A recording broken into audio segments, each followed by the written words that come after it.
8h08, voltamos com o Folha no Ar, primeira edição. Temos aqui a presença do deputado João Peixoto, nosso convidado de hoje. E vamos voltar aqui com o Arnaldo. E o Arnaldo já colocou um tema para o segundo segmento, Arnaldo. Isso, na verdade a pergunta é do Zé Vito, né, que mandou aqui no grupo do WhatsApp.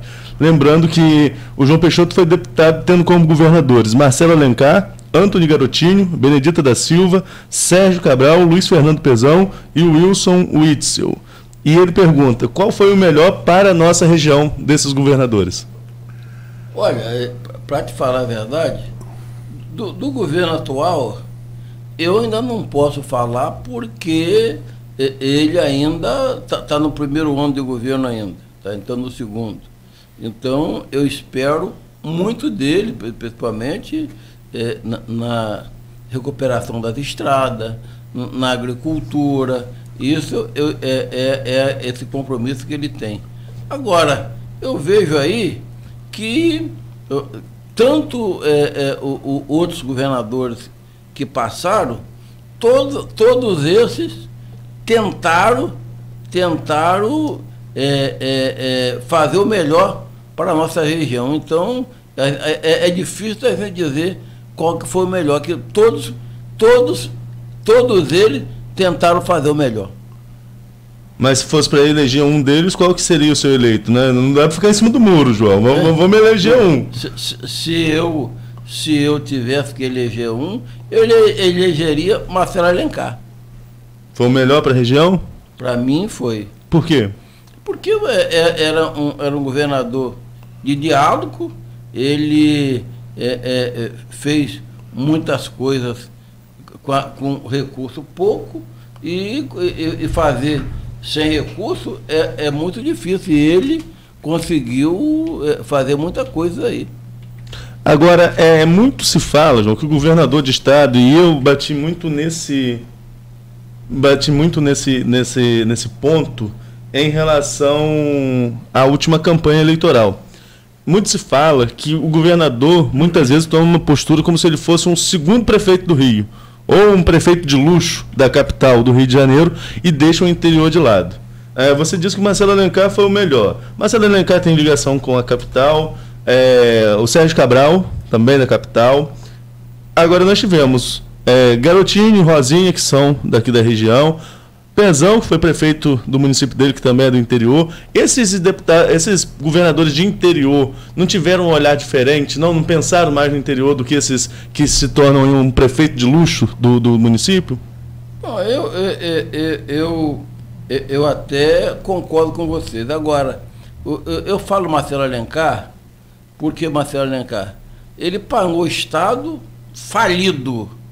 O que ele fez? E eu votei a favor. Ele privatizou tudo que pôde privatizar, ele privatizou, e com isso aí, aqueles órgãos que tinham aqueles cabides de emprego, acabou tudo. Por exemplo, a Serge, quando ele privatizou, ali tinha centenas de funcionários, e quando ele privatizou, o Banerj também, ele passou a arrecadar com o ICMS e tirou aquela carga toda que ele tinha nas costas. Então, é por isso que eu falo Marcelo Alencar. Aí ele pegou, entregou o governo pro Garotinho, ele entregou o Estado sanado, mas ele pagou o Estado falido. Então, com a privatização, ele fez com que o Estado funcionasse, e aí o interior também saiu ganhando, e capital, todos nós saímos ganhando com isso aí. Agora, você falando essa questão aí de sanar dívidas, o governador Luiz Fernando Pezão, então governador Pezão, fez um acordo de recuperação fiscal, né, no qual a gente estava até conversando aqui no intervalo quanto a isso. Esse acordo de recuperação colocou a SEDAI como garantia. Na sua opinião, se esse acordo não tivesse sido firmado, qual era a situação do Estado do Rio hoje?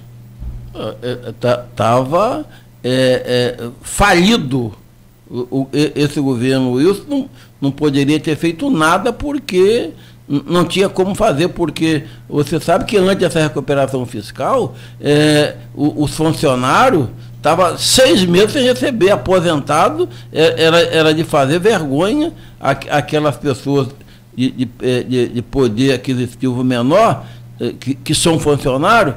Aqueles que ganham mais, eles teriam que fazer vaquinha para comprar sacolão para dar a eles. Então, com a recuperação fiscal, tudo mudou. Agora, essa recuperação fiscal, esse acordo, ele termina em setembro, foi de 3 anos.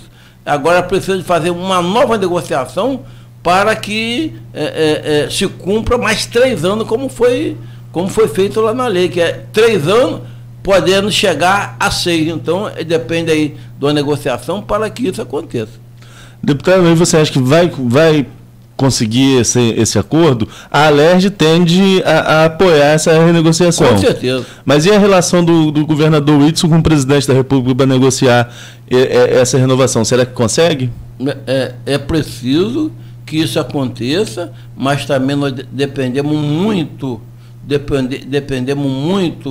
da bancada federal, e a bancada federal, é bom que se diga, dos 46 deputados federais que teria que abraçar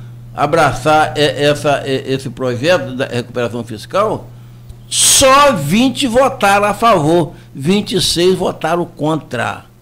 Então, isso foi na legislatura anterior, né, deputado? Só para deixar claro. Na legislatura anterior. É por isso que uma grande parte ficaram fora, porque ficar contra o seu próprio Estado é difícil. Hoje a bancada federal parece mais coesa ou ainda está muito dividida? Eu acho mais coesa.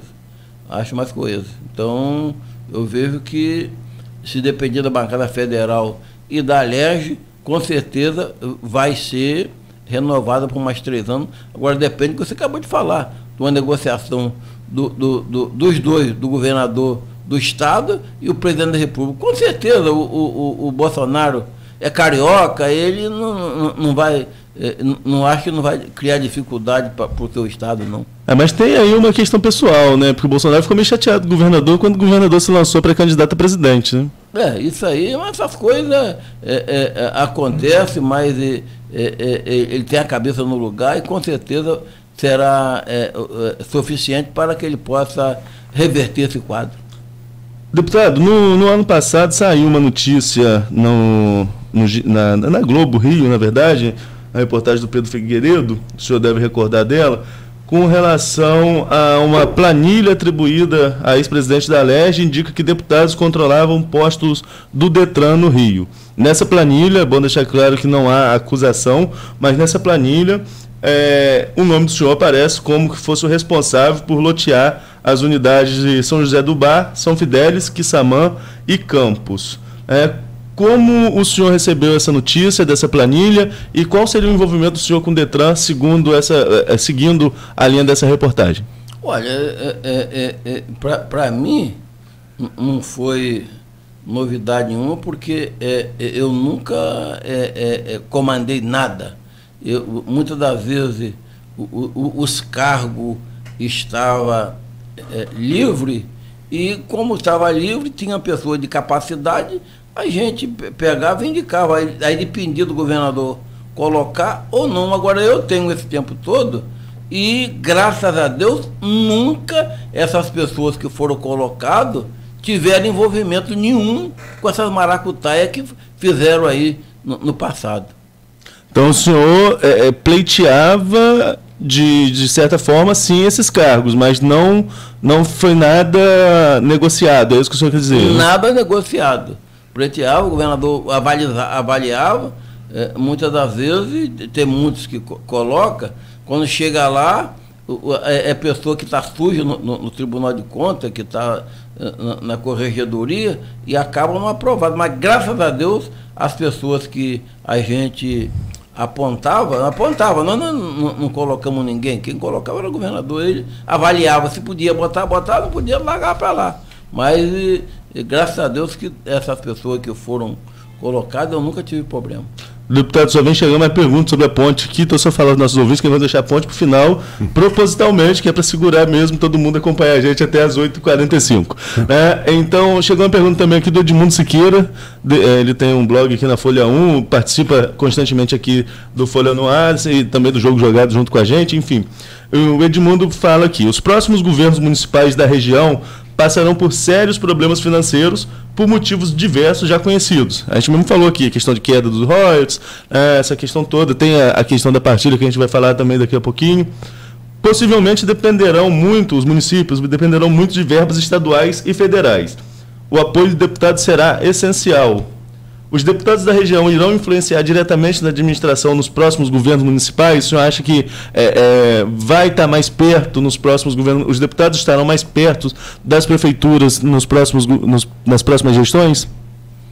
Olha, isso aí, para mim não me cabe, porque eu sempre tive presente em todos os municípios, independente de prefeito que tivesse me apoiado ou não, eu sempre tive junto e para mim eu não vejo dificuldade nenhuma sobre isso aí. Acho que ele fala mais na questão financeira, deputado, de chegar mais perto com mais recursos para os municípios. Será que vai precisar disso, de deslocar mais recursos do Estado para os municípios? Com certeza vai precisar sim. E como a gente não tem dúvida nenhuma que todos os deputados, eu quero me falar daqui da região, eles, tudo que eles querem é trazer recursos para os seus municípios para que eles possam crescer e favorecer aí a nossa população. Deputado, vamos começar a falar um pouquinho de 2020, da eleição desse ano. Até o Frânio Abreu, que é repórter também, no grupo lá do WhatsApp, ele levantou esse assunto que também já estava previsto. Está aberta a janela partidária. O vereador Jorginho Virgílio falou comigo na matéria que eu fiz no domingo passado, na Folha da Manhã. Ele falou que ele vai para o seu partido, né, para o Democracia Cristã, o DC, antigo PSDC, e que ele seria o único vereador de mandato dentro dessa coligação.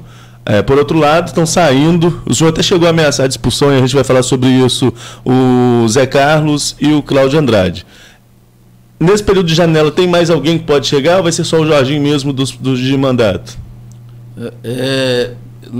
Eles já reuniram lá essa semana o pessoal do Diretório Municipal e já bateram o martelo que só terá um vereador de mandato. Então, poderia ser qualquer um outro, mas o Jorginho Virgílio se aproximou mais do grupo aí e será o único vereador de mandato, será o Jorginho Virgílio. Se aproximou mais do grupo que apoiou o senhor na última eleição, né?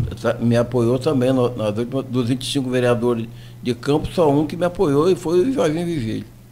E com relação à possível expulsão que chegou a ser ventilada, chegou a ser aventada dos vereadores Cláudio Andrade e José Carlos, como que ficou essa situação?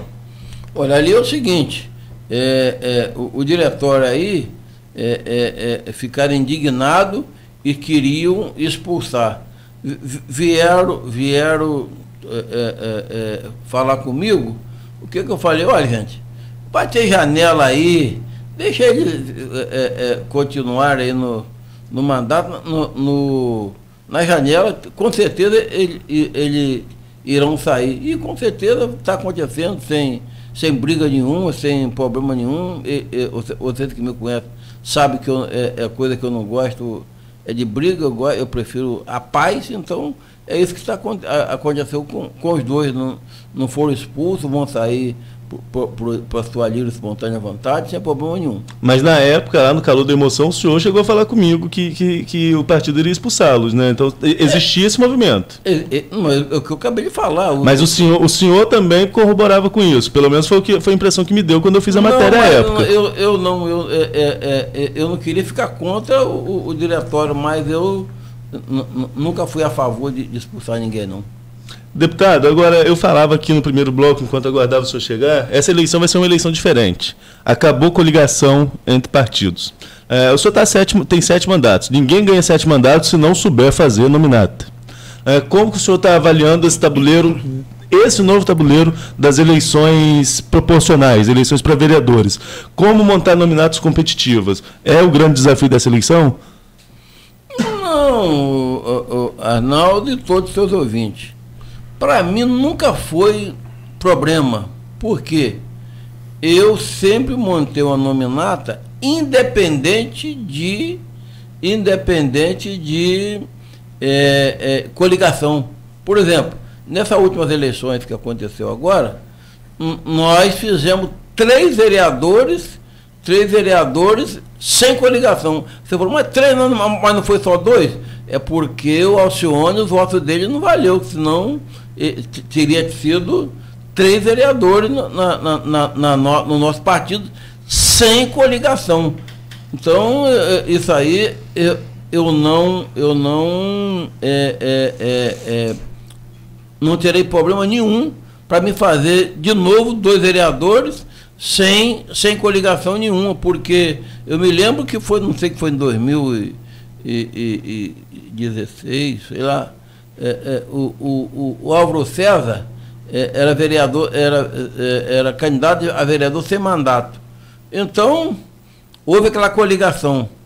O nosso partido fez 2 vereadores e fez ele. Por quê? O partido dele fez, me parece, 3 mil votos e o nosso fez 14 mil. Então, independente de coligação, a gente fazia a nossa bancada. Então, com isso aí, eu não tenho problema nenhum da coligação. Em termos do Estado, da mesma forma, nós fazíamos os 2 deputados que fizemos, se não houvesse a coligação com o PV na época. Deputado, e no tabuleiro para prefeito, né? Hoje o Jorginho Virgílio faz parte ali do G8, a gente não sabe qual vai ser o futuro do G8, se ainda é G8, se já mudou esse numeral, né? Se já é um G7, se já é um G6, se é um G10, como o Igor chegou uma vez, Igor, que é apontado como líder, chegou a dizer que seria G10. Enfim, a gente não sabe ainda como vai ficar essa configuração. Nós estamos aguardando. Mas o Jorginho, na mesma matéria que eu fiz, que eu falei sobre essa questão da mudança de janela partidária, o Jorginho falou que deve caminhar ali no apoio à possível candidatura à reeleição, ou à pré-candidatura à reeleição do prefeito Rafael Diniz. O senhor já decidiu também? É esse o caminho que o senhor vai levar o partido aqui em Campos? Olha, eu largo o partido muito à vontade nesses casos. E o partido estão decidindo que vão apoiar o Rafael Diniz. Então, eu não vejo problema nenhum, eu com o partido não, eu acato a direção do partido. Mas e o senhor, o apoio do deputado João Peixoto, é a pré-candidatura do prefeito Rafael Diniz? Eu sou partidário, eu tenho que comprar o partido. Se o partido vai, eu também vou junto. Mas o partido e o João não é muito próximo, não? As decisões de um e de outro não caminham sempre unidas, não? É aparência, mas existe muitas divergências também. Partido, baixa o nome, partido. Então tá certo, deputado. E como que o senhor está analisando o cenário dessas configurações para candidato a prefeito de Campos? Nós falamos aqui do Rafael, que é pré-candidato natural à reeleição. Nós temos o deputado federal Vladimir Garotinho, tem o Caio Viana, tem o Gil Viana, que é colega do senhor da Alerj. Como que o senhor tem visto essa arrumação aí do tabuleiro aqui em Campos? Tem outros nomes também, eu deixar para fazer um pinga-fogozinho no final, mas como que o senhor está vendo essa configuração do tabuleiro em Campos? Olha, eu vejo ela muito indefinida ainda.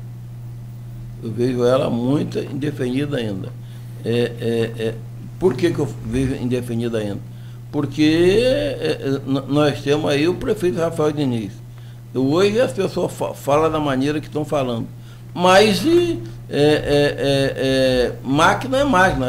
A gente não sabe se ela pode dar uma virada aí agora nos próximos meses aí. Então, é uma coisa que a gente não pode ainda dar não pode ser avaliada ainda, antes de abril, maio, que a gente vai ver como que isso ainda vai... Quem será o vencedor não podemos falar ainda. O senhor acha que passa na semana passada o Murilo Diegues, que empresário, colunista da Folha, e o jornalista Silene Tavares estiveram aqui participando do programa e falaram que o tabuleiro só pode ser pensado depois da decisão da partilha dos royalties. O senhor concorda com isso? Acho que passa por essa questão econômica? Eu não vejo, não. A partilha do royalties, eu acho que ela não vai ser partilhada. Acho que não. Mas se você parar para pensar, da maneira que está hoje, ela já foi partilhada já. Porque, acabei de falar, se era 200 milhões, caiu para 5, se partir, ela vai para 1.000. Então, é uma coisa muito indefinida. Deputado, chegou uma pergunta aqui agora de uma figura conhecida, né, dona Noêmia Magalhães. Ela pergunta ao deputado se ele é a favor do novo traçado da BR-101, ligando o Porto do Açu à RJ-224, com a cobrança de pedágios, que favorece somente ao Porto do Açu, já que o pedágio é muito caro. É a questão da concessão da nova RJ, que ligaria a BR ao Porto. Então, como ela pergunta, repassa a pergunta. O senhor é a favor dessa concessão? Eu sou a favor da estrada, mas não sou a favor do pedágio, não. Mas o senhor acha que o Estado tem... O senhor acha que o Estado tem condições de bancar a obra? Eu acho que tem, é só querer fazer uma parceria com o governo federal, eu acho que ela tem sim.